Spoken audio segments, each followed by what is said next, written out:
स्वागत है आप सबका आरएसबी क्लासेस की एक और वीडियो में। तो सीसीएसयू के हिस्ट्री वालों जिनका भी एग्जाम 10 जून या उसके बाद में है उनके लिए कुछ ज़रूरी क्वेश्चंस। तो मोहम्मद गोरी और कुछ राजपूत वंश। तो शुरुआत मोहम्मद गोरी से करेंगे। महमूद गजनवी और कुछ और वंश बाकी के तो उनकी वीडियो में पहले ही डाल चुका हूँ। आज के लिए मोहम्मद गोरी और कुछ राजपूत वंश। तो मोहम्मद गोरी यह सनसबनी वंश का शासक था। तो मोहम्मद गोरी किस वंश का था? सनसबनी वंश का। गोर महमूद गजनवी के अधीन एक छोटा सा राज्य था। गोर महमूद गजनवी के अधीन एक छोटा सा राज्य था। 1173 ईस्वी में शहाबुद्दीन मोहम्मद गोरी गोर का शासक बना। भारत पर पहला आक्रमण 1175 ईस्वी में मुल्तान के विरुद्ध किया था।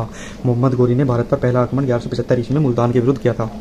मोहम्मद गोरी का दूसरा आक्रमण 1178 ईस्वी पाटन पर। यहाँ का शासक भीमद्वितीय ने मोहम्मद गोरी को बुरी तरह परास्त किया। भीमद्वितीय ये सोलंकी वंश का अंतिम शासक था। मोहम्मद गोरी के कुछ महत्वपूर्ण युद्ध, प्रमुख युद्ध। तराइन का प्रथम युद्ध 1191 ईस्वी गोरी एवं पृथ्वीराज चौहान के बीच। इसमें पृथ्वीराज चौहान की विजय हुई। तराइन का द्वितीय युद्ध 1192 ईस्वी। इसमें यह भी मोहम्मद गोरी और पृथ्वीराज चौहान के बीच हुआ, पर इस युद्ध में मोहम्मद गोरी की विजय हुई। चंदावर का युद्ध 1194 ईस्वी। यह मोहम्मद गोरी और राजा जयचंद के बीच हुआ। इस युद्ध में मोहम्मद गोरी की विजय हुई। राजा जयचंद की पुत्री संयोगिता को पृथ्वीराज चौहान स्वयंवर से अपहरण कर लाया था। मोहम्मद गोरी की हत्या 15 मार्च 1206 ईस्वी में नमाज पढ़ते वक्त की गई। मोहम्मद गोरी के पिता का नाम बहालुद्दीन शाम प्रथम था। बहालुद्दीन शाम प्रथम। गोरी के चलाए सिक्कों पर एक तरफ कलमा और दूसरी तरफ लक्ष्मी और नंदी की आकृति अंकित थी। गोरी ने जो सिक्के चलाए उस पर एक तरफ कलमा और दूसरी तरफ लक्ष्मी एवं नंदी की आकृति अंकित थी।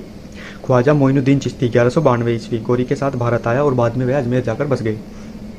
ख्वाजा मोइनुद्दीन चिश्ती 1192 ईस्वी में गोरी के साथ भारत आए। अब कुछ राजपूत वंश।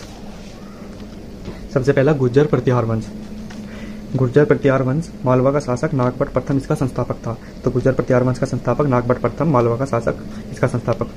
नागभट्ट द्वितीय को राजपूत शासक गोविंद तृतीय ने पराजित किया। नागभट्ट द्वितीय को राजपूत शासक गोविंद तृतीय ने पराजित किया। इसका गुर्जर प्रतिहार वंश का सबसे प्रतापी शासक मिहिर भोज था। इसने आदिवराह की उपाधि धारण की है। विष्णु भक्त था। इसने आदिवराह की उपाधि धारण की। इसकी राजधानी कन्नौज थी। इस वंश का अंतिम शासक यशपाल था। नेक्स्ट वंश गहडवाल या राठौड़ वंश। इस वंश का संस्थापक चंद्रदेव। इनकी राजधानी वाराणसी थी। इस वंश का सबसे प्रतापी शासक गोविंद चंद्र था। इसके मंत्री लक्ष्मीधर ने कृत्यकल्प तरु नामक ग्रंथ की रचना की। तो कृत्यकल्प तरु नामक ग्रंथ की रचना किसने की? लक्ष्मीधर ने। यह किसका मंत्री था? गोविंद चंद्र का। पृथ्वीराज तृतीय पृथ्वीराज चौहान ने राजा जयचंद की पुत्री संयोगिता को स्वयंवर से अपहरण कर लिया। यह राजा जयचंद्र गहडवाल या राठौड़ वंश का था। पृथ्वीराज चौहान या पृथ्वीराज तृतीय यह चौहान वंश का शासक था। जिसने राजा जयचंद की पुत्री संयोगिता का स्वयंवर से अपहरण कर लिया। गहडवाल वंश का अंतिम शासक राजा जयचंद था, जिसे गोरी ने 1194 ईस्वी के चंदावर के युद्ध में पराजित किया। नेक्स्ट वंश चहामान या चौहान वंश। इस वंश का संस्थापक वासुदेव था। ये वासुदेव कण्व वंश का संस्थापक भी था, पर नाम एक है, दोनों इंसान अलग अलग है। वासुदेव संस्थापक चहामान या चौहान वंश का और एक वासुदेव कण्व वंश का संस्थापक था। इसकी प्रारंभिक राजधानी अहिचत्र थी। बाद में अजयराज द्वितीय ने अजमेर नगर की स्थापना की और उसे अपनी राजधानी बनाया। तो अजमेर की स्थापना किसने की? अजयराज द्वितीय ने, और उसे अपनी राजधानी बनाया। प्रारंभिक राजधानी इनकी अहिचत्र। इस वंश का सबसे प्रतापी शासक विग्रहराज चतुर्थ विसलदेव। इसका शासनकाल 1153 ईस्वी से 1163 ईस्वी। इसने हरिकेली नामक संस्कृत नाटक की रचना की। तो हरिकेली नामक संस्कृत नाटक किसने लिखा? तो विग्रहराज चतुर्थ विसलदेव ने। अढ़ाई दिन का झोपड़ा नामक मस्जिद, जो शुरुआत में विग्रहराज चतुर्थ द्वारा निर्मित एक विद्यालय था। तो जो अढ़ाई दिन का झोपड़ा मस्जिद है, यह पहले एक विद्यालय था। इसे विग्रहराज चतुर्थ द्वारा निर्मित करवाया गया था। तो बाद में इसे विद्यालय को तोड़कर मोहम्मद गोरी के आदेश पर कुतुबुद्दीन ऐबक ने इसे अढ़ाई दिन के झोपड़े इस विद्यालय को तोड़कर अढ़ाई दिन का झोपड़ा बनवा दिया।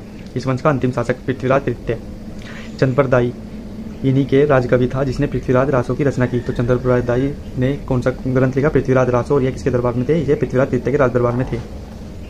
रणथंभौर का जैन मंदिर का निर्माण पृथ्वीराज तृतीय ने करवाया। नेक्स्ट वंश परमार वंश। इस वंश का संस्थापक उपेंद्र राज था। इनकी राजधानी धरा नगरी थी। इस वंश का सबसे प्रतापी शासक राजा भोज, जिसने कविराज की उपाधि धारण की। राजा भोज ने भोजपुर झील का निर्माण करवाया। राजा भोज ने कविराज की उपाधि धारण की और राजा भोज ने भोजपुर झील का निर्माण करवाया। नैजदी चरित्र के लेखक श्रीहर्ष राजा जयचंद के दरबार में थे।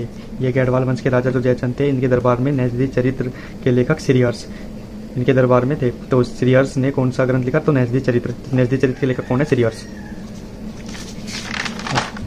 और नव सहसांक चरित्र, यह किसने लिखा? पद्मगुप्त द्वारा। नव सहसांक चरित्र के लेखक पद्मगुप्त और 10 रूपक के धनंजय द्वारा।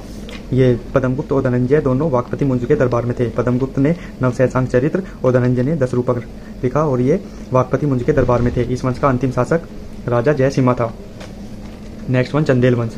चंदेल वंश का संस्थापक ननुक, या 831 ईस्वी। इसकी प्रारंभिक राजधानी कलिंजर थी, बाद में खुजराहो हो गई। राजा धंग ने इसे स्थानांतरित किया। राजा धंग ने कलिंजर से बाद में इसे खुजराहो स्थानांतरित किया। इस वंश का सबसे प्रतापी शासक यशोवर्मन, इसने प्रतिहार राजा देवपाल को हराया। तो चंदेल शासक यशोवर्मन ने प्रतिहार राजा देवपाल को पराजित किया। कंदरिया महादेव मंदिर का निर्माण धंगदेव द्वारा 999 ईस्वी में करवाया गया। कंदरिया महादेव मंदिर का निर्माण किसने करवाया? तो धंगदेव द्वारा 999 ईस्वी में करवाया गया। आला और उदल 2 सेनानायक परमार्दी देव के दरबार में रहते थे। आला और उदल किसके दरबार में थे? परमार्दी देव के दरबार में रहते थे। इस वंश का अंतिम शासक परमार्दी देव 1202 ईस्वी में ऐबक की अधीनता स्वीकार की। तो परमार्दी देव ने 1202 ईस्वी में ऐबक की अधीनता स्वीकार की। सिसोदिया वंश, इस वंश का संस्थापक राणा हम्मीर था। सिसोदिया वंश का संस्थापक राणा हम्मीर। इस वंश के बारे में ज़्यादा कुछ नहीं पूछता, तो इतना काफ़ी है। तो सिसोदिया वंश, राणा हम्मीर। नेक्स्ट वन, सोलंकी वंश। सोलंकी वंश का संस्थापक मूलराज प्रथम। सोलंकी वंश का संस्थापक मूलराज प्रथम। इसकी राजधानी अहिलवाड़ थी। राजधानी अहिलवाड़। भीम प्रथम के शासनकाल में महमूद गजनवी ने सोमनाथ मंदिर पर आक्रमण किया। तो सोमनाथ मंदिर पर आक्रमण 1025 ईस्वी में किया गया और यह भीम प्रथम के शासनकाल में महमूद गजनवी ने सोमनाथ मंदिर पर आक्रमण किया। भीम प्रथम के सामंत विमल ने आबू पर दिलवाड़ा जैन मंदिर का निर्माण करवाया। ये एक प्रसिद्ध मंदिर है। भीम प्रथम के सामंत विमल ने आबू पर्वत पर दिलवाड़ा का जैन मंदिर का निर्माण करवाया। इस वंश का प्रतापी शासक जयसिंह सिद्धराज, हेमचंद्र इन्हीं के दरबार में थे। तो हेमचंद्र किसके दरबार में थे? तो राजा जयसिंह सिद्धराज के दरबार में थे। इस वंश का अंतिम शासक भीमद्वितीय। भीमद्वितीय ने 1178 ईस्वी में मोहम्मद गोरी को पराजित किया था। मोढेरा सूर्य मंदिर का निर्माण सोलंकी राजाओं के शासनकाल में हुआ। मोढेरा के सूर्य मंदिर का निर्माण सोलंकी राजा के शासनकाल में हुआ। भीमद्वितीय के शासक वो सामंत लवण ने बघेल वंश की स्थापना की। भीमद्वितीय का जो सामंत था लवण, इसने बघेल वंश की स्थापना की।